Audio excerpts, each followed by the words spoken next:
He stopped believing in luck a long time ago, somewhere between the desert and the graveside. So when the phone rattled across the steel bench at 2:43 a.m., Grant Rook Calder didn't think coincidence. He thought consequence. He was elbow-deep in a 72 Road Chief, palms slick with oil, when the caller ID flashed St. Helena Medical Center, New Mexico, an area code he'd avoided for 3 years, not since a flag-draped coffin. Not since he'd promised a dying friend he'd stand between a young girl and the worst the world could offer. Rook answered. Calder. A woman's voice. Professional, exhausted, and a little scared. Mr. Calder? I'm Ava Rios, social work. I'm calling about Maya Pierce. The name hit him like a wrench to the ribs. Evan Pierce's kid. Evan, the man who pulled Rook out of a firefight and didn't live to laugh about it. Is she hurt? Rook wiped his hands on his jeans and scanned the garage for his keys. Tell me straight. She's stable, Ava said, papers whispering against the phone, but her injuries are consistent with repeated harm. Her stepfather brought her in. Says she fell. It doesn't track, and she gave us your name. Said you made a promise. I did. He was already moving. No one takes her from that hospital. Not security. Not family. No one. Mr. Calder, her stepfather is I don't care who he is. Keep her safe until I get there. A beat of silence. How fast? Rook looked at the wall clock, saw the miles like a map unrolling in his head. Give me 18 hours, he hung up. In the chrome of an unfinished tank, his reflection stared back. 52. Face scored by a scar that tracked from brow to jaw. A gift from an IED that should have ended him. It didn't. Because Evan Pierce stepped into the blast radius and whispered, Tell my girl I made it count. Rook opened a group thread labeled Iron Covenant, 101 members across 3 states. Brothers and sisters who showed up for births and burials, who passed the hat without asking why, who knew that sometimes your truest family was stamped in road dust and stitched in leather. He typed, Maya Pierce, Hospital, New Mexico. Domestic situation, wheels up at 5. This isn't optional. It's blood, replies thundered in. Brick, in, matriarch, for Evan. Cipher, I'll ride sweep. Ash, loading the van with supplies. In less than 10 minutes, every patch answered. In 20, phones rang with logistics, lawyers, spare beds, fuel stops. The kind of mobilization that made TV trucks salivate and small-town sheriffs twitch. Rook shrugged into his cut. The Iron Covenant insignia stitched across the back. A wrought iron ring around a single standing wolf. Motto, oaths don't expire. He said it under his breath like a prayer. I'm coming, Ev. I've got her. Dawn split the horizon over West Texas, a blade of copper and fire. By first light, the lot outside Rook's shop looked like a war film and a family reunion. 101 bikes idled in clean, tight lines. Engines murmured like thunder moving in. He walked the row. Brick, 6'4", hands like sledgehammers, foreman by day, gentle with stray dogs and kids on outgrown bikes. Matriarch, silver braid, wedding band looped through her chain, who taught rookies how to ride rain and grief. Cipher, quiet math teacher with eyes that missed nothing, and a talent for finding truth in public records. Ash, Marine vet turned outreach counselor, the steady center in anyone's storm. Listen up, Rook called, voice cutting the noise. We've got 610 miles. Fuel once, food once. We ride tight. We don't invite trouble. And when we arrive, we stand our ground. Legal, visible, calm. Brick folded his arms. And if the stepdad wants a spectacle? We give him witnesses, Rook said. And paperwork. Ledger's meeting us there. A hum rolled through the line at the name. Elias Ledger Voss. Old Covenant, swapped a bike for a bar exam 15 years back and never stopped answering the phone. The kind of lawyer who set a courtroom pace like a drummer sets a march. We don't touch a soul, Rook added. But nobody walks out with Maya unless she says so. Matriarch's eyes were knives. And if he's wearing a badge, then he should appreciate due process. Rook swung a leg over his bike. Mount up. They rolled as one.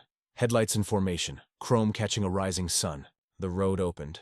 The voices in Rook's head finally quieted to the hum of an engine, and the measure of mile markers slipping by. Wind in the cut. Asphalt confidence. By the time the desert turned from gold to white heat, the state line lifted behind them, and New Mexico took their measure. St. Helena Medical Center felt the rumble before it saw them. Windows trembled. Nurses paused mid-step. Security reached for radios and didn't quite key them. The convoy curved into the lot and parked in a precise grid, 2 minutes from arrival to silence. 101 kickstands clicked down like a salute. Rook went in alone. The lobby was polished and afraid. A receptionist's finger hovered above the panic button. He slid off his sunglasses. I'm Grant Calder, he said, voice gentle around gravel. Ava Rios is expecting me. Rook, a woman called. Ava stood by the elevator, clipboard hugged to her chest, hair up, worry in her eyes. You brought company. I brought family, he said. Where is she? 4th floor, but we need to talk. Upstairs, 2 uniformed officers lounged in a hallway, hands over duty belts in the way men do when they want you to notice. Ava led Rook into a small consult room and shut the door. Maya has a fractured radius, 3 broken ribs, contusions across her torso and neck. Old bruises. Different stages of healing. Ava's voice stiffened. This wasn't one fall. Rook's jaw locked. And her stepfather? Sergeant Colin Ward. 15 years in the department, youth league coach, church volunteer. He's pushing discharge now. Says he has custody. Without an injunction or active investigation, we can't hold her past tonight. Then we won't wait for tonight. Rook stood. 5 minutes. I need to see her. Room 412 smelled like antiseptic and stubborn hope. The girl in the bed had Evan's steel-gray eyes, and her mother's bravery in the set of her mouth. She looked small under all that white. Uncle Rook? Her voice trembled. You actually came? I promised your dad, he said, and everything else in him went quiet. The dam in Maya's throat broke. He did it, she whispered. He killed Mom, I know it. Ava appeared in the doorway, face pale. Ward's here, with counsel. Rook squeezed Maya's hand once.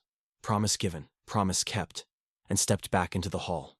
Outside, the Covenant stood in silent ranks under a bright, merciless sky. He texted one word. Inside. Brick's reply came in a heartbeat. Copy. Downstairs, the lobby had filled with gravity. Sergeant Colin Ward walked like a campaign ad, pressed uniform, practiced smile. 2 officers flanked him. A man in an expensive suit shadowed his shoulder, eyes cool and calculating. Ward's gaze slid over Rook and stopped like he'd found a nail in soft wood. Grant Calder, he said, voice adjusted to carry. Evan's old friend. Appreciate your concern.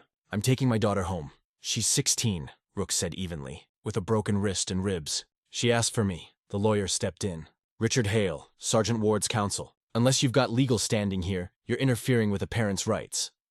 Funny thing about rights, Rook replied. We could ask Maya what she wants. No uniforms, no lawyers. Just the truth. Ward's smile got thinner. She's traumatized. She doesn't know what she wants. She knows who hurts her. Rook held the gaze and didn't blink. The automatic doors sighed. A voice carried. If anyone ordered a legal earthquake, you're welcome. Elias Ledger Voss strode in. A 3-piece storm with a briefcase and the kind of presence that made people stand straighter. He shook Rook's hand, turned to Ward, and placed a folded packet on the counter. Emergency petition for temporary guardianship on behalf of Maya Pierce, he said. Judge Elena Aranda has agreed to a hearing. Video, tomorrow at 9 a.m. Until then, the minor remains under hospital protection. Any attempt to remove her is a violation. Hale snatched the papers and scanned them, jaw tightening. Outside, news vans pulled in like sharks following a slick. Cameras rose. Mics sprouted. Ava inhaled. Ward's composure flickered. You called them, Ward said. Ledger smiled without teeth. You brought a uniform to a family crisis and called it love. The story tells itself. Say something, Ledger murmured to Rook. Simple and true. Rook stepped through the sliding doors into a wall of lenses and questions. My name is Grant Calder, he said. Years ago, in a place where nothing grows easy, a man named Evan Pierce saved my life. Before he died, he asked me to look out for his girl. Last night, that girl asked for help. So we came. We're not here to fight. We're here to make sure her voice is heard. It was the kind of soundbite that bends the internet. Oaths Don't Expire began crawling across screens before the microphones cooled. Night fell. The Iron Covenant turned a hospital parking lot into a fortress of calm. Folding chairs, thermoses, quiet conversation, a wall of leather and patience. Matriarch ran the supply lines. Brick set a watch. Ash walked the perimeter and shook hands with security. Cypher disappeared into a corner with a laptop and a purpose. Inside, Ledger spread documents across a cafeteria table and built a case-like scaffolding, piece by piece. No creaks, no gaps. Ward filed a counter, Ledger said at 1 a.m. Claims you're an unfit influence. Cites a disorderly conduct arrest, Rook's brow ticked. Bar dust up 2019. College kid grabbed matriarch. Charges dropped. Doesn't matter that it died. He'll wave it around, Ledger said. And he's painting the Covenant as a criminal enterprise. So we paint the truth louder, Rook said. Ledger's phone buzzed. He read, then grinned without humor. Cypher just dug up something. Ward abruptly resigned from youth football last season. Two parents are willing to talk, off the record for now. Bruises they were told were game injuries. Pattern, Rook said. Alleged pattern, Ledger corrected. The lawyer in him precise even when angry. But it's a thread, and if we pull it... Ava Rios appeared at the doorway with a manila folder hugged tight. If anyone asks, she said, you didn't get this from me. Inside, recorded injuries on Maya's mother across 3 years. Different clinics, different towns, broken fingers, a concussion, bruised ribs, accidents that never made sense, a mosaic of flight and fear. She was trying to get help without letting him see a pattern, Ava whispered. But there is a pattern. Ledger photographed every page, face set like stone. This shifts the ground. There's more, Ava said. Ward moved to seal Maya's records 2 hours ago. Said it was for privacy. It's control. Ledger nodded, already dialing. Judge is going to want to see all of this. Morning came in different and bright. The hallway outside the conference room overflowed. Press, nurses, a trio of officers Ward insisted were just here to support a colleague. Inside, a laptop waited with Judge Aranda's face framed by silver hair and a gaze that cut through fog. Let's begin, she said. What followed was 90 minutes of litigation and gravity. Ledger presented photos, timelines, medical histories. Hale countered with glowing testimonials, commendations, sanitized narratives. Ward spoke with a believer's certainty. My stepdaughter is grieving, he said, voice softened around practiced hurt. She needs structure and love. Mr. Calder is, pardon me, a stranger. He arrived with a motorcycle gang and club, Ledger said mildly, and escalated a private family matter. Judge Aranda steepled her fingers. I'd like to hear from Maya. Hale stood. Your Honor, she's medicated. Ava's voice rose from the back. She's lucid, and she asked to speak. 2 nurses rolled Maya into the room. She looked impossibly young and impossibly brave. When she met Ward's eyes, her chin lifted a fraction. Good morning, Maya, the judge said. You can take your time, Maya nodded. I don't want to go with him. She swallowed. He hurt my mom. I can't prove it, yet. But she told me she found something, and she was going to the police. The night before she died, he was in the garage for hours. The next day, her brakes failed on a road she drove every day. Hale objected and words crashed across the room. Hearsay, grief, inference. Through the noise, Maya reached into the pocket of her sweatshirt and placed a small, plastic rectangle on the table. My mom hid this in my room, she said. Told me to hold it unless something happened. I looked last night. It's his bank records. Money that isn't his. From evidence, transfers offshore. Ward moved without thinking, lunged, then froze as 2 officers gripped his arms. This time, there was no mask on his face, just rage clean and cold. The judge's gavel rapped once. Sergeant Ward, remain seated. She turned to Ledger. Mr. Voss, I'm granting emergency custody to Mr. Calder pending investigation. Hospital protective order remains in force until transfer. I'm also issuing a warrant to seize that drive. Ward's stare found Rook and promised a war he had already lost. By sunset, the sky burned gold. Maya stepped into it, one arm in a cast, the other carrying a backpack that held everything she wanted from the house she would not return to. Rook walked beside her, lighter than he had felt in years. Ledger trailed, already talking to a prosecutor who suddenly had time. What waited outside took Maya's breath. 101 bikes stood in a corridor of chrome and discipline from hospital doors to the far curb. Not a single engine running, not a single voice breaking the quiet. Matriarch stepped forward holding a small leather jacket, soft and scarred and ready for a new owner. The back carried a patch, a wolf and a cub beneath the words, Covenant Kin. Every pack watches its own, she said, easing the jacket over Maya's cast. If you want us, we're yours. Maya blinked hard. You don't even know me. Brick's laugh rumbled like distant weather. We know enough. You're Evan's kid. That's family. Rook stood back and let the moment belong to her. This was the point of engines and miles and the ache beneath old scars. Not the image, not the noise. The shelter. Ready to ride? He asked. Maya looked at the cameras, at the line of bikes, at the place that had been both a sanctuary and a battleground. Then she looked at Rook. Where? She asked. West, he said. Home for now. Guest room's yours as long as you want it. We'll build the rest from there.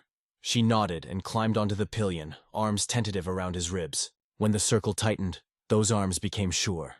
Rook turned to the line. Covenant, he called, voice carrying across steel and people and stories. Let's bring her home. 101 engines rose as one. A clean, bright roar that rattled windows and turned heads up and down the street. This time nobody flinched. This time, the noise sounded like relief. They rolled out in a precise V, hazard lights of kindness blinking from strangers who pulled to the shoulder and waved. Brick and Matriarch flanked the lead. Cypher rode tail, watching, counting, guarding the last bike like the first. The highway opened. The desert lifted its ancient face to the wind. The sun slid down, slow and certain, painting the road in amber and memory. Maya leaned into the motion, a little less afraid with each mile. Rook felt her ease, like someone who had found a solid shape in a dark room and decided to trust it. They had not saved the world. They had not ended every quiet hurt. There would be depositions and therapy and long, complicated mornings. The investigation into her mother's death might take months, maybe years. Ward would fight. Men like him always did.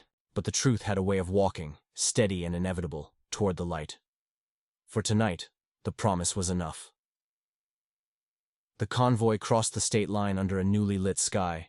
Headlamps stretched in a silver ribbon down the grade, a river of light moving toward something better. Rook checked the mirror and caught Maya's reflection. She was watching the stars from behind his shoulder, and for the first time in a long time, the line of her mouth had softened into a real, unguarded smile. Behind them, an empire of lies cracked along its fault lines. Behind them, a hospital exhaled. Ahead, a garage with a spare room waited. Fresh sheets, a lock that worked, a home-cooked meal cooling on the counter because Matriarch had made sure of it. The road hummed under the tires like a heartbeat. The pack held its shape. The night welcomed them. Oaths don't expire. Not for the Iron Covenant. Not for a girl who asked for help and was answered by 100 engines. They rode into the dark, one promise louder than the rest.